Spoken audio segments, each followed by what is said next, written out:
as you can see here, first big slide says "Beyond Code is Law," because that's the slogan we use at Q, because we can do everything that code can do, but we also need to be able to go beyond that as a space, as a technology in Web3.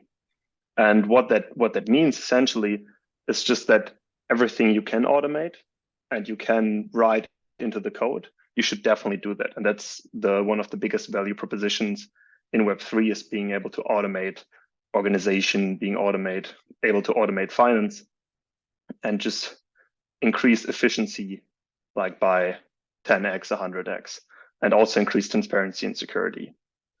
But whenever we reach the edge cases, whenever like the code breaks or like just the environment changes and we need to adapt, like all the automation just runs into basically a stop, and we need to circle back with humans, keep them involved, and that's where governance comes in as a nature of decision making and the structure of decision making. So where we position ourselves or where we stand with Q is basically at these crucial moments, at these edge cases, at the disputes around automation, we provide the governance infrastructure to handle this and to not kind of divert into big shouting matches on Twitter or just like big loud people taking the lead and forcing everybody to follow, but really having the process to structure that. And technically, or like from a technology standpoint, how that works is that Q is an EVM layer 1 chain. So it has basically what all other EVMs chain have as well. It's proof of stake. It's quite fast, very cheap, with like 0.01 cent of transaction fees. But that's not really like the fundamental value proposition of Q. We are not set out here to kill Ethereum, be the next like Ethereum 755.4 or so, but we really position ourselves at this governance angle, and we say Q is for governance security. So where Ethereum provides transactional security and provides all that on a code base, Q does the governance. And what that means is that we have this process which is on the Q blockchain implemented at an infrastructure level.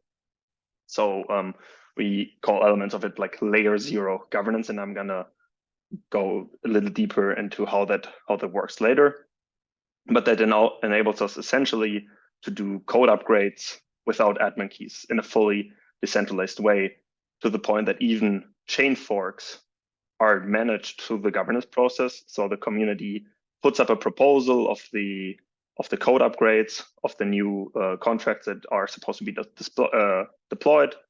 There's a voting by the Q community token holders, and then the execution of these is done by an independent party or an independent set of nodes in the system to then check if it's in line with like the proposal, with the rule setting of the blockchain.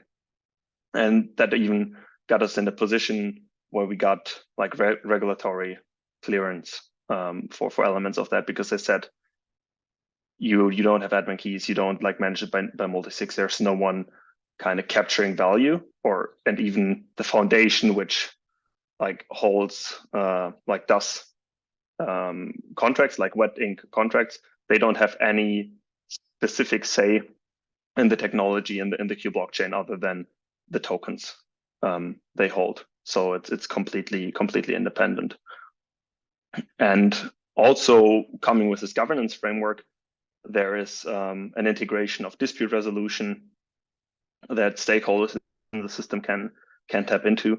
And there we integrated with the International Chamber of Commerce Court of Arbitration, taking disputes from our system.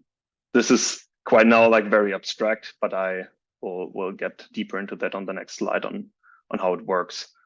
And for DAOs, this means they can basically use this existing framework. They can use what we build for the layer 1 blockchain. They can benefit from just like the chain parameters itself, but also from the governance security, and they can build their own DAO using these elements. They can set customized roles and responsibilities from token holders to expert panels, which are elected through the community.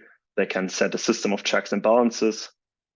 They can do rule setting, on-chain voting, and basically also tap into the dispute resolution, which is available. So how this works is by what's commonly called the Trinity of Governance. The picture on the right here might remind someone of old textbook images from like 7th grade or wherever of governance class. And it's essentially 3 layers. So at the bottom, there's what we call the constitution. It's the rules by which the system is governed. It lays out who can make which decisions, what decisions can the token holders make, what decisions can these expert panels make, and where does the freedom stop? So like what can they specifically not do or decide? And the root nodes here are one very unique stakeholder to which I'm not going to get into too much detail, but what they do is they look at the constitution and they make sure that within the proposals, the constitution is respected. So you can't publish any proposals which are against the constitution.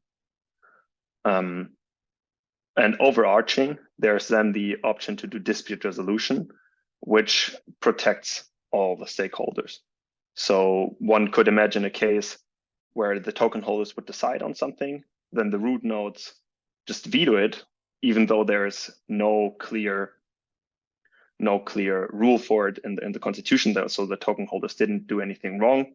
Well, then someone could come and say, actually, you didn't do your job as laid out in the rules, and I'm going to hold you liable for it, and I'm going to go and open a case for dispute. And this can then be enforced on-chain and off-chain. So this is where like this whole structure comes in. And this image here, obviously it has nodes involved. So this is what we do for the blockchain level. But that's essentially how it works on a DAO level as well. So you have token holders, you can set expert panels, you have a system of stakes, checks and balances, which you can do within your DAO, but you can also go one step further, integrate with like the whole system and use these stakeholders as well, which then really makes your DAO more secure. And that's really why we are participating in the DAO Global Hackathon. It's because we built this DAO framework. We want to obviously showcase it, tell the world what it can do, but also use the option to get input on how to improve it, how to advance it. And we are set on a mission of just bringing the space in Web3 and especially the DAO space, bring together and work together, set interoperability standards within the ecosystem so DAOs can do everything they want to do. They can use the tools they want to use, and they can switch between them if they don't see one of them fit.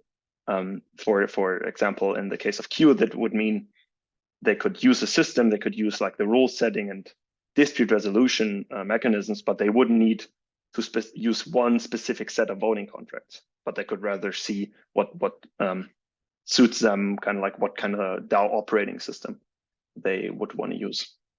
And there will be an example on how that could look like in the boundaries.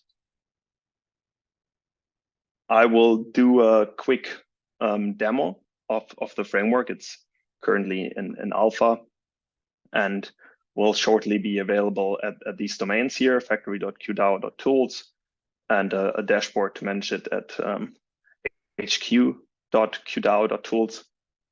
There's a SDK available. I see that it's twice here, but for all the devs who just want to go deeper, like modify the code, see how they adapt it to their needs, obviously this will be the place to go. It also has the front end and the factory as well.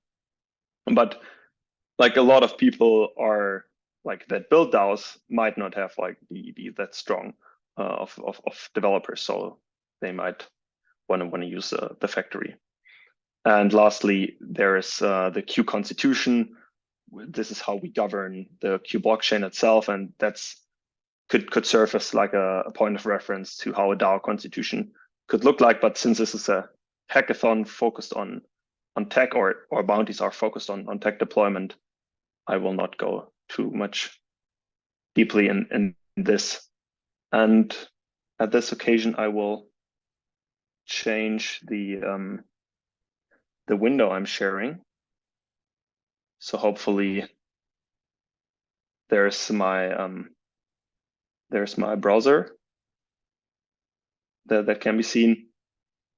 And this is how the DAO factory looks like in the alpha version. You can start by describing your DAO purpose, which here I just pre-filled as test the DAO tooling. You can add more purpose here as well. And this is kind of like what would feed into something becoming a DAO constitution later. And there are like a lot of DAOs working on those right now. And we're also working on establishing standards here. And there will be a bounty that references this DAO purpose. So yeah, the next step then will be defining who is part of your DAO. You can decide, do you want to have like the Q token holders involved? Do you want to basically build a public good for the overall community? Do you want to use like an existing token? You can use either like ERC20 or you can use NFTs as a basis of voting. The difference here is that with ERC20 tokens, it will be one token, one vote. And with NFTs, it will be one NFT holding address, one vote. The reason for that is that a lot of communities have somehow like want to control who has access to their community. So they use NFTs for that. They might have some addresses holding multiple NFTs to donate to other person, like kind of like get them involved in their community. But this shouldn't translate to the voting. That's why it's one address, one vote. And you can create new tokens, because a lot of the times people they start off building a DAO and they don't have the token yet. So this is a crucial step of doing that. I'm just going to add something here. Call it just the test token, and then I can continue. Then the bespoke experts panel come into play. Expert panels will be voted in by the community, and you can then later give them specific roles. For example, in Q, this is implemented in a way that we have a DeFi parameters expert panel, which means that on some specific parameters, not the whole Q token holder community needs to vote, because they either don't care or they don't like have the time and the knowledge to just like read up in all the like financial mechanisms involved in setting this like one DeFi parameter. So you can outsource these responsibilities to panels. For a DAO, this expert panel could also be something like the board of directors of the foundation they have, or the company they are involved with, to kind of like have them involved in the DAO, but also limit their roles and responsibilities of what they can do. I'm going to create two expert panels here. Obviously, for like creating a real DAO, one would think a little bit more deeply about what the purpose is, to not like increase complexity too much. So I can continue. I set and then there's different votings that the community can do. One is the constitution vote, which is a basically parameter vote on what later can be constitutional parameters. This would be like the quorum for vote, the voting period, the veto period, stuff like that. So parameters that basically run the DAO, or that are like very deeply protected by the DAO. General update vote is just an on-chain voting with like an external reference that doesn't set a parameter to decide on like a little like more let's say vague matters, but something that's not, that doesn't like require like implementation on chain right away. And they can do the membership vote, and you can select and deselect what they do. The same for expert panels. They can do parameter votings, or they can do general update vote, and you can deselect them. For example, if you say, well, this expert panel 2, they actually don't need to like make any votings. They are just as like a panel of experts giving their opinion, but not deciding anything. So I go further, I can add a treasury, and then I can set checks and balances. So I say here, the expert panel 2 shall be my guardian expert panel. They shall have veto rights, and I can modify it and say for constitutional votings, general update votings, like all these, like these expert panel can have specific veto rights. So this could be, for example, the board of the foundation saying we need to have like some ultimate control to comply with regulations.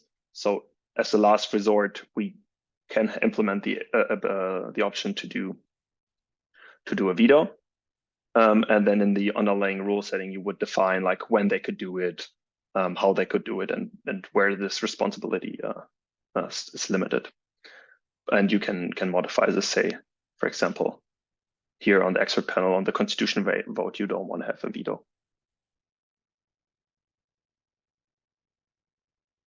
This is the last step. It provides a confirmation of all the parameters I have inputted. And then if I submit it, I'm basically prompted to deploy my token. And yeah, separately. So my MetaMask is currently bugging. So I prepared a DAO before that. So this will be the later at the domain factory .qdao tools, and this will be the HQ QDAO tools. And here I will be able, I have a dashboard in which I can manage my DAO. I see the constitution hash. I can display it here. I have the token supply. This I created before is a NFT based DAO. So I minted 3 NFTs. I'm currently not connected to the owner, but the owner could here mint further. So it can be done through the UI. I have a couple of expert panels, and I have a governance section where I can basically create proposals. So I can say, if a constitution vote, I can go deeper into it here. I change the parameter. I believe I have expert votings, like membership voting that has passed, and which I could now here execute. For example, doing that really quickly to show it works with my MetaMask. This is continuing to work, which is it is not, or actually it does. So yes, some wording for the transaction to be confirmed, and then I have basically added one member to the expert panel who can then create and vote on expert panel decisions. And as you can see here, the expert panel member is now listed, like the address is now listed here as a member. And I can also go into the parameter section and see, like, for example, what's the contract of the expert panel, like voting contract, where are the parameters stored, and all of that. And I can modify those through voting. Last element here, and then I'm going to continue because I also want to talk a little bit about the bounties that we offer. Here I can see my voting power. Since it's an NFT, I can here add the NFT by IDs. I already have one deposited, so I can't like deposit any further because I am holding only one in my wallet. But I could also withdraw my NFT here. And for a token-based DAO, this obviously would be tokens. The thing, there's a like specific voting power section.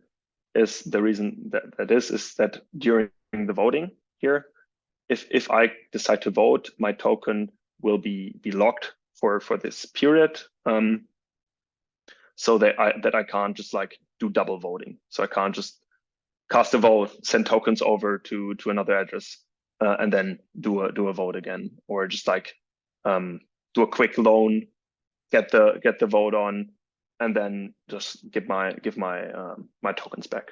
So this increases like further the security and the governance security of it.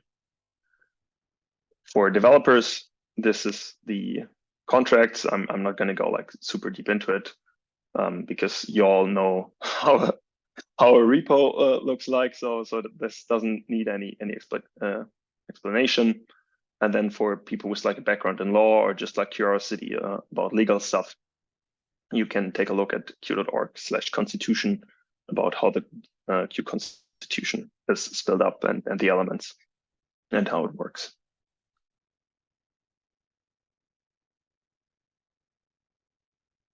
All right. Coming back to the presentation. Obviously, if any questions are pressing or arise, I think, Sean, you can let me know. I actually have one question. So for the expert panels, are you able to change those settings like afterwards, or so say, can you change the permissions of one of the expert panels after you create the DAO? Yes, so that would it depends on like what you change, obviously. So you could like select or deselect like proposals that they can do. You can, what you would do is basically you change like the DAO constitution, how it's called, and you said this expert panel can now like have another parameter they govern, or I take this parameter right away from them, and they're this way, or I create like a new proposal type they can now vote on. So like a new voting situation, they can now govern. So I might be able to create an expert panel without any proposals, and then later down the road for my DAO, I would decide that now I actually want them to govern this new dApp I built, like these new DeFi parameters, and then I could enable this. And then would it require a vote to put that into action?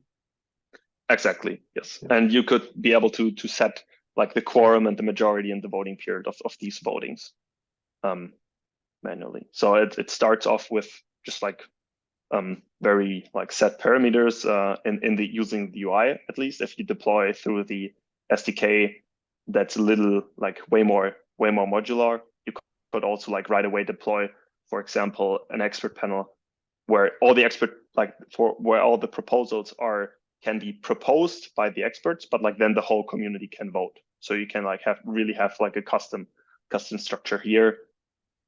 I on purpose decided to keep the factory in the UI like very, very simple at first, to not just like overboard someone who just like wants to like deploy DAO, see how it works. And then is prompted to set all the parameters. That's why in the beginning, stuff like the voting period is set to 5 minutes. So you can just like then really easily like change parameters, play around with the DAO, and then decide to say, well, now I actually want to have a period of like 2 weeks, because that's obviously way more secure and less easy to exploit than having a 5-minute voting period. Yeah. Oh, nice. That was the only question I had. I really like you guys' platform. So nice. I appreciate it. I appreciate it. Yeah. And also the main developer who built a lot of the contracts might be listening right now or listening to the live stream later. So he will be very, very happy about the feedback. Yes. Because I don't want to like take too much credit for stuff which I did not definitely did not like build alone. All right, so we're about basically perfectly halftime. So I'm just gonna go into the bounties and into the bounties now. And this is just a screenshot which I obviously took from the DAO global website. We have 4 bounties in total. One is creating an AI safeguard for the DAO creation. This is like the very first element I showed in the factory, is describing the DAO's purpose. And as obviously you don't want, especially the person like opening or operating the front end. We have that completely open source, but that person or entity might not be willing to contribute to people deploying, say like a, I don't know, child porn DAO or so. So it would be really nice to have some kind of safeguard there. Second bounty is decentralized contract calls for DAO votings to go even more advanced from where you say like you can have a general voting, you can have a parameter voting, or you can have just like any function call on chain. Then there will be a bounty to integrate the HATS protocol into DAOs on Q natively. And lastly, we have a joint bounty with the team from Voctoni about integrating the Voctoni voting into Q DAOs. Kind of like picking up the idea that I mentioned earlier, that really Q is about providing the backbone of governance, providing like this framework of setting the rules, enforcing them, and enabling dispute resolution. It's not about using this specific like voting contracts, which I just showed. So like we really encourage people to build their own contracts, use their own frameworks, and see how best like the tools can work together. So I will provide a little bit more background on each bounty. First is a $2,000 bounty for the AI safeguard. So here we imagined having a plugin within the front end that can protect to some degree from, which I called the child porn DAO before. And obviously, like on Q as a system, we're bound by the Q constitution. So the Q constitution lays down all the rules, what Q can do, where like the community is supposed to like work towards and what the stakeholders are bound by. And it's the foundational document.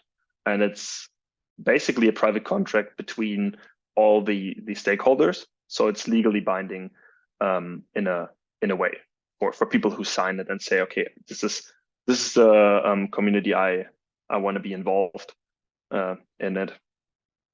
And this is especially for like for the root nodes. This is really relevant. And with DAOs, we see a huge tendency to also set up constitutions, set up their rules and their processes in a more formal, reliable way, especially if they involve like on-chain assets or like some involvement of legal entities.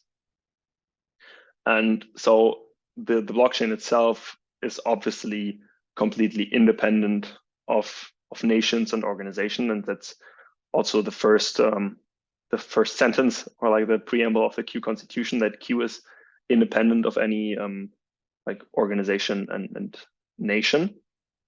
But the front end, as I mentioned, it's hosted by centralized servers most of the times. Sometimes it's on decentralized servers, but then a lot of times we see centralized front ends, and there this bounty aims towards, because these companies or these individuals might want to be protected, especially like with regarding metadata that's not on the blockchain itself. So this first sentence or the first plugin where you can describe the DAO purpose, this is what should be evaluated. Also, at a later stage where you can create expert panels, their purpose and their name should be evaluated, which is then once you solve the first problem, should be very easy to implement it like just the same way a second time. And you should check with a given set of rules, which could be, for example, just like rules you wrote your own, or like a kind of like United Nations Charter to provide, and see that there is no violation against this. And this is obviously not like gonna protect everyone from everything, but it raises the bar a little bit, and I think it moves in the right direction. The second bounty is more for like smart contract solidity bounty. It's for enabling decentralized contract calls. So as I already mentioned, there is general update proposals where it's just in the end of the chain, there's a yes or a no that comes out of it, and it can serve as transparent voting mechanism and immutable voting. There's parameter votings currently which set DAO parameters, which can set DeFi parameters or just settings of the DAO itself. And the next step here is to have proposals that enable function calls.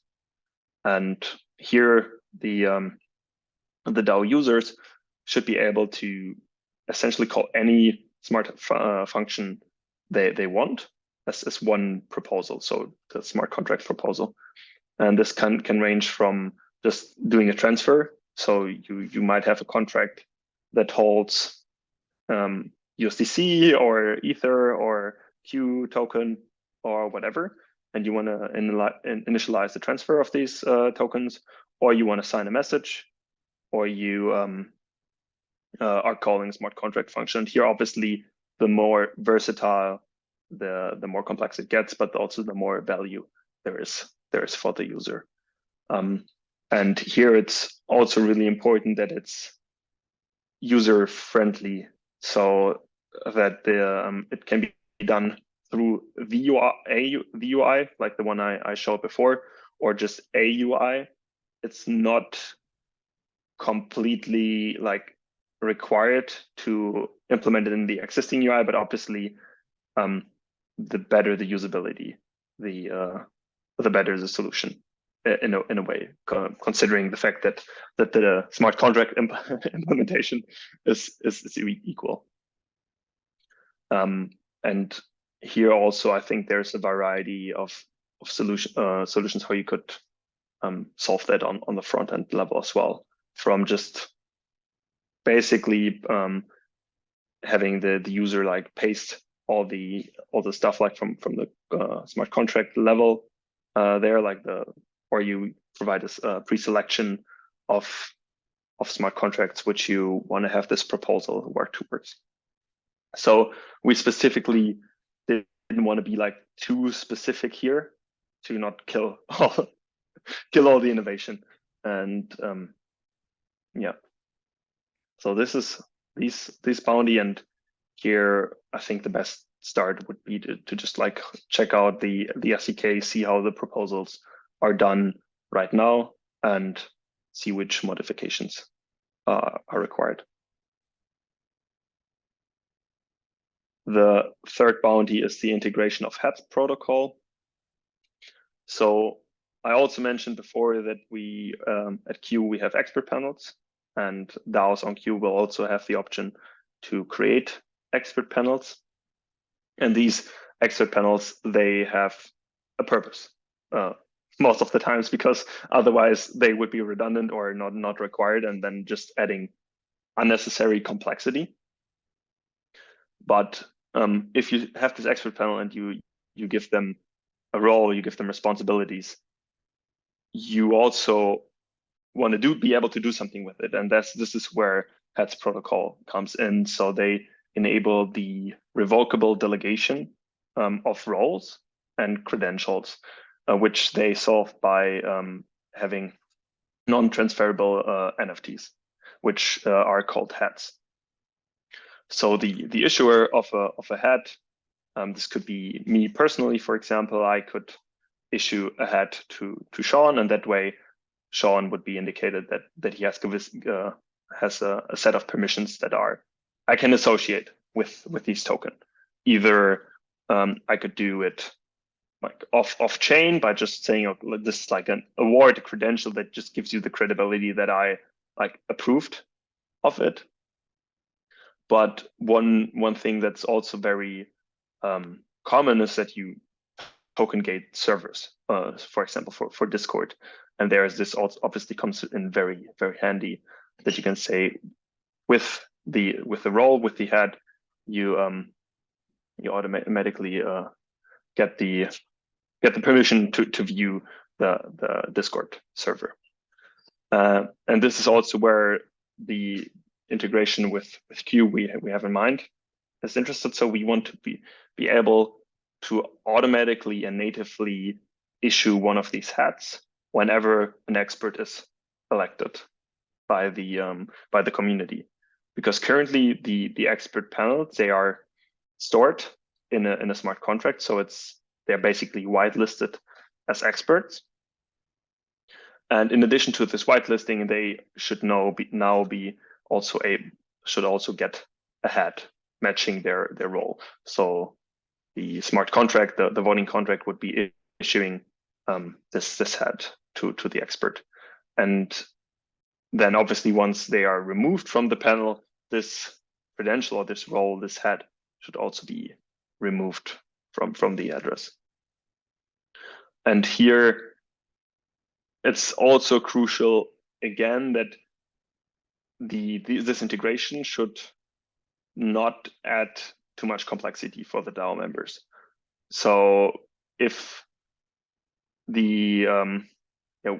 if with every hat issuing there would be like a opening remix, deploying code, like calling functions through the block explorer or whatever would be required, that's probably not as nice and not as user friendly of a solution as if it just like happens in the background, or if there's a check mark where you say like, do you want to issue a hat or not, or even have it like at the factory level. So like, do you want to have a proposal that is able to issue hats or not? So with all these bounties, the most important thing is obviously that it works, that the technical implementation is solid. But once this kind of like baseline is satisfied, I think the user experience is really important here, because if we want to like have DAOs to be accepted as like real organizations in the space, taken seriously, if the space wants to mature, we need to be as inclusive as possible and reduce the barriers of entry and just have the functions, have all the great stuff that the technology can do automated in the back. And I'm coming to the last bounty which we have, which is our joint bounty with Vokdoni. And this is for integrating Vokdoni voting into QDAOs.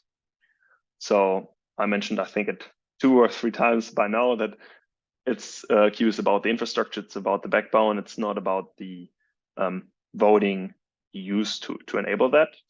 And these bounties shall move or push forward into that direction of enabling the users to say, maybe I just don't want to use this exact like token voting contract which we have here, but I want to tap into what Vokdoni can offer.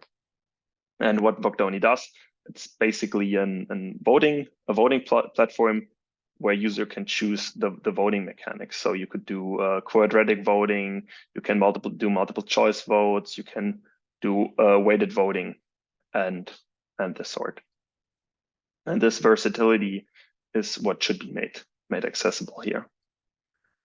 For Q, there are currently 3 types of voting situations we have. There's the ERC20 voting, which is done token weighted.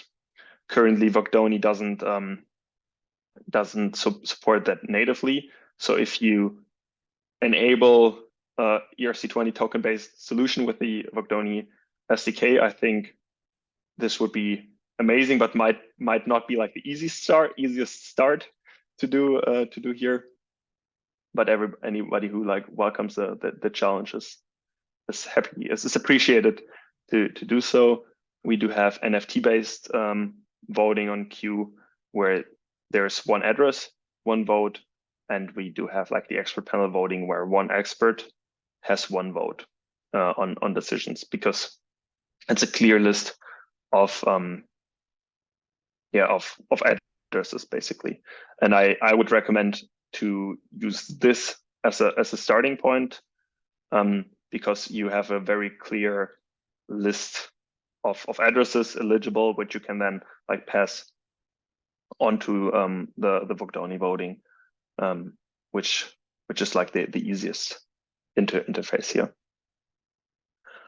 What's important for this bounty is that there should be interfaces between the on-chain structure, like the locking of token, the roles of an expert, just the starting of a proposal, and the voting on Bogdoni, which happens on kind of like not on the Q blockchain, but off chain, as you will, or on the Bogdoni voting chain. And then obviously after the voting has passed, this should also be logged on the Q blockchain again.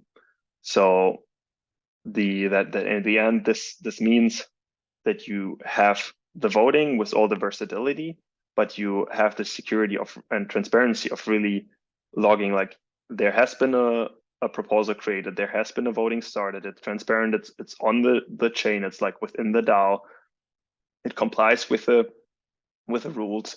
I define like what kind of like proposal it is. I can query that from the chain, and then I can also see what was the outcome, like what was decided upon, and have all the like requirements as set down in the constitution has been met to have full security, full transparency.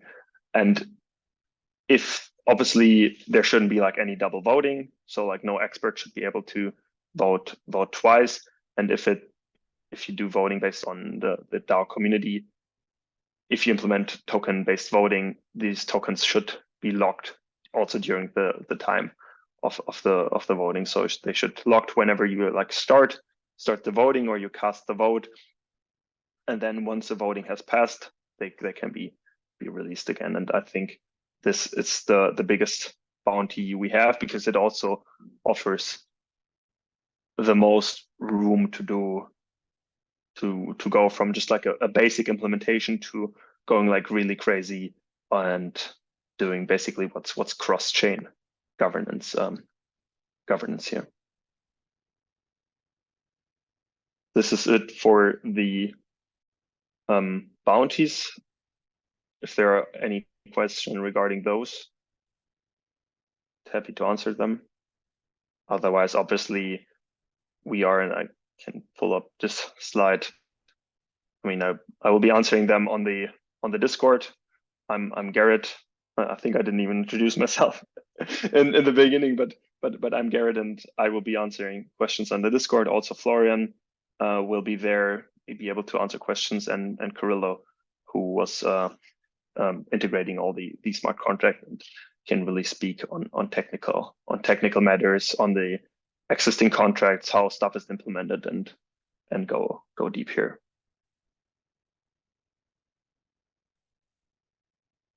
Nice. Thank you, Gerrit. This has been great. I love learning about other DAO tooling options out there in the ecosystem, and yours is extremely granular. I really like the way that you did the expert panels. I think that's something that that I know not exactly like expert panels, but that feature has been requested quite a bit. So it'd be interesting to see what people can do with that. Yeah, I mean, I've been shameless here talking about other DAO tooling solutions with like the elephant standing in the room.